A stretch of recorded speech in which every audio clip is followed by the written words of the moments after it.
Imagine being born a princess, only to have it all snatched away before you could even understand why. This was the reality for the young Elizabeth, daughter of King Henry VIII, and the ill-fated Anne Boleyn. The circumstances of her childhood were deliberately designed to diminish her, to erase her from the royal narrative. After her mother's execution, the young princess was relegated to a household for bastards. Her title was stripped away, her servants went unpaid, and her wardrobe was shockingly inadequate for a king's daughter. She was neither fully acknowledged nor completely forgotten, left to exist in a strange limbo that perfectly mirrored her father's conflicted feelings. King Henry had wanted a son so desperately that he had risked his kingdom, his soul, and ultimately, the lives of his wives to get one. He broke with the Catholic Church, declared himself the head of the Church of England, and cast aside his first wife, Catherine of Aragon, all for the promise of a male heir. When Anne Boleyn gave him a daughter instead, it must have felt like a cruel joke played by fate. He had turned the world upside down, only to be given another girl.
These weren't just childhood hardships, they were her training ground.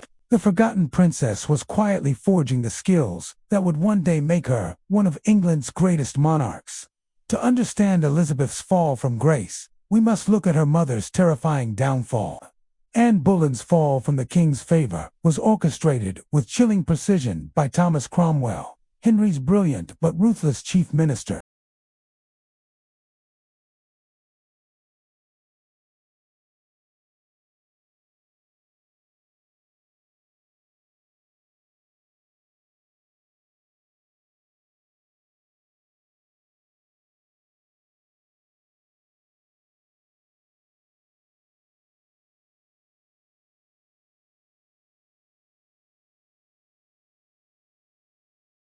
To make the accusations even more shocking and scandalous, one of the accused was her own brother, George Boleyn. The charges of incest were designed to utterly destroy her reputation and turn public opinion against her. The evidence presented was flimsy at best, extracted through the brutal torture and coercion of the accused men.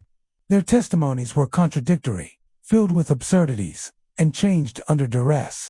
For example, a court musician named Mark Smeaton confessed, but only after being horrifically tortured on the rack.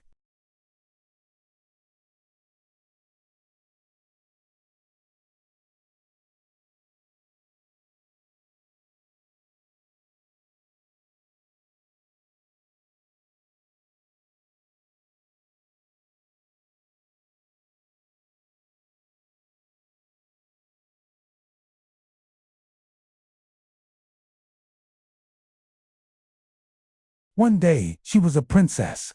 The next, she was declared illegitimate, her very existence a stain on the royal family. She was sent away from court, her status and future uncertain. This trauma became the bedrock of her existence, a constant reminder of the fragility of power and the ruthlessness of the world she inhabited.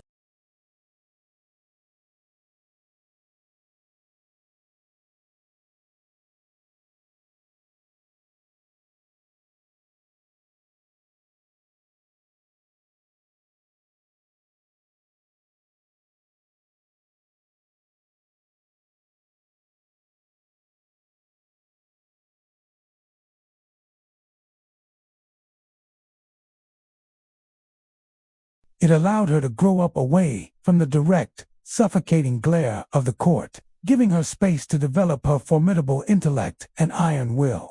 She learned the art of dissimulation, of appearing to be what others wanted her to be, while keeping her true thoughts and intentions hidden.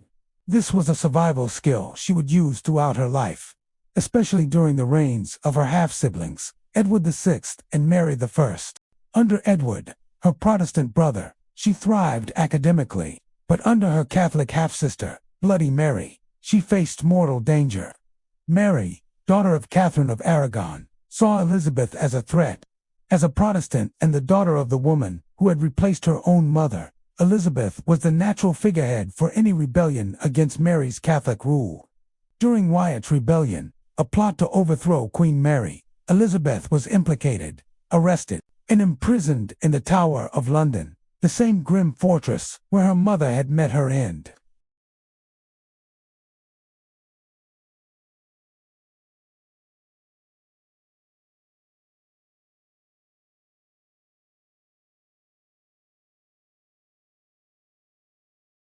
She wrote a famous, defiant letter to her sister, proclaiming her loyalty.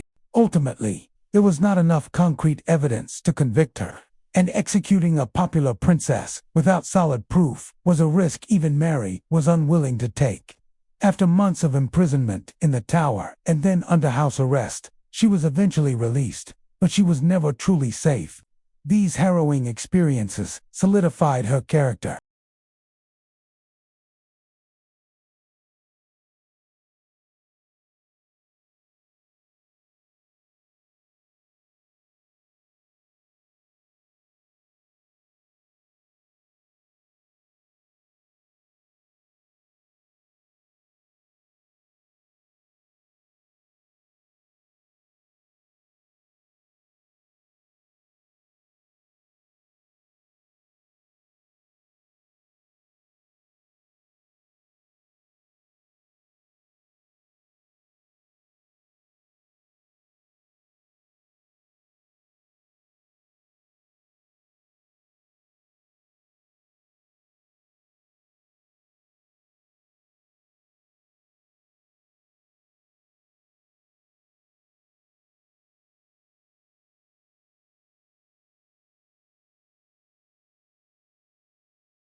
In the cold dawn of May 19, 1536, a chilling silence fell over the Tower of London. A French swordsman, specially summoned for his grim expertise, raised his blade high. With one swift, clean stroke, he severed the head of Anne Boleyn, Queen of England. Her supposed crimes, a laundry list of horrors: adultery, incest, and treason. These charges were so outrageous, so patently absurd, that even people at the time whispered their doubts. But the truth didn't matter. What mattered was the will of one man, King Henry VIII. This was the same Henry who had defied the Pope, broken with the Roman Catholic Church, and thrown his kingdom into turmoil. All for the love of Anne. He had moved heaven and earth to marry her. Now, he wanted her utterly erased from existence. He commanded that there be no mourning. He ordered her portraits and her personal emblems, the falcon, to be destroyed. Most cruelly, he declared their daughter, Elizabeth, a bastard, illegitimate, and unworthy of the throne. But history, as we know, has a wicked sense of irony. The daughter Henry cast aside, the child he deemed a stain on his legacy, would rise to become one of the greatest monarchs England had ever known. She would unknowingly transform her mother's tragic downfall into the very foundation of a new golden age. This is the story of how Elizabeth I became the ultimate poetic revenge for her mother, Anne Boleyn. Anne's execution was meant to be a final, definitive end. For Henry, it was just another Tuesday. Before Anne's blood had even dried on the scaffold, he was already planning his next wedding.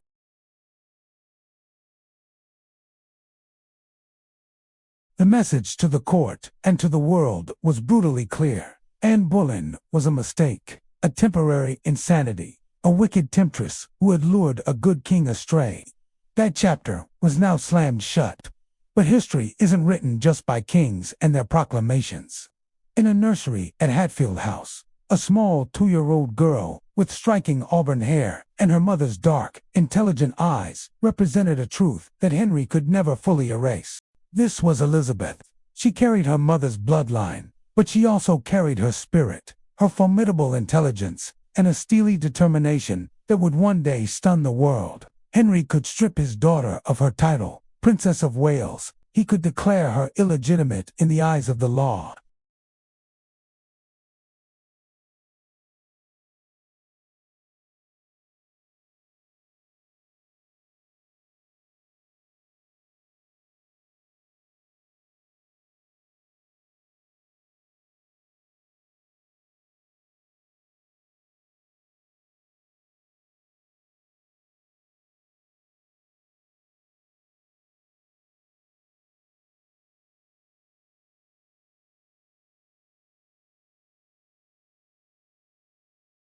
Demoted from princess to the Lady Elizabeth, she was shunted from one royal household to another, her status constantly shifting with the whims of her father and his succession of wives. Imagine the psychological tightrope she had to walk. She learned to be cautious, to watch, to listen, and to never, ever reveal her true thoughts.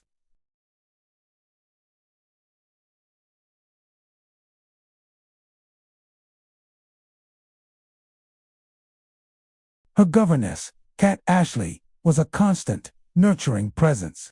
And under the guidance of brilliant tutors like Roger Ascham, Elizabeth received a humanist education that was extraordinary for a woman of her time. She became fluent in Latin, Greek, French, and Italian. She studied history, rhetoric, and philosophy. She was not just learning facts. She was learning how to think, how to argue, how to persuade. This education was a direct legacy from her mother. Anne Boleyn had been a great patron of the new learning and had insisted on a first-rate education for her daughter.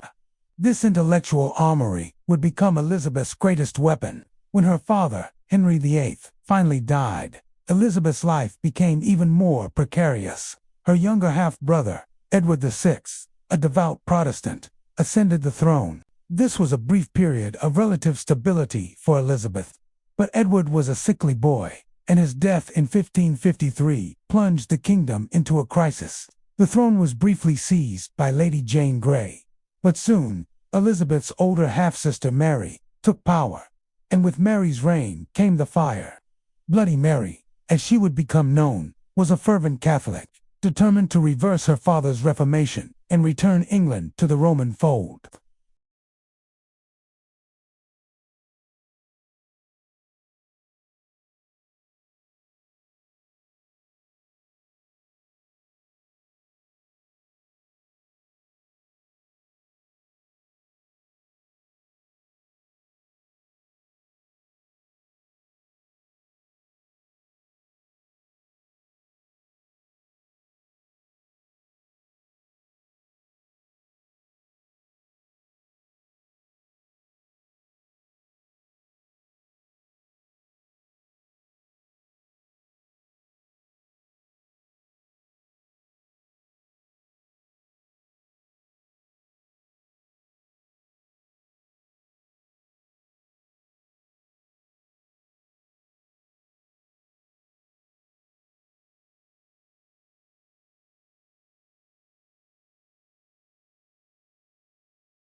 They were her family, her mother's blood, and she kept them close. Through her long and glorious reign of 44 years, Elizabeth presided over a true renaissance. It was an age of exploration, with figures like Sir Francis Drake circumnavigating the globe. It was the age of Shakespeare, Marlowe, and Spencer, a period of unparalleled literary and cultural flourishing. And it was an age of national triumph, most famously marked by the defeat of the Spanish Armada in 1588, a victory that secured England's status as a major naval power and asserted its Protestant identity on the world stage. This was the Golden Age, and it was presided over by the daughter of the disgraced Queen. The woman Henry VIII had tried to erase from history, gave England its most celebrated era. In the end, Anne Boleyn didn't need a monument of stone. Her monument was her daughter. Elizabeth's success, her intelligence, her strength, her very existence on the throne, was the ultimate refutation of Henry's tyranny.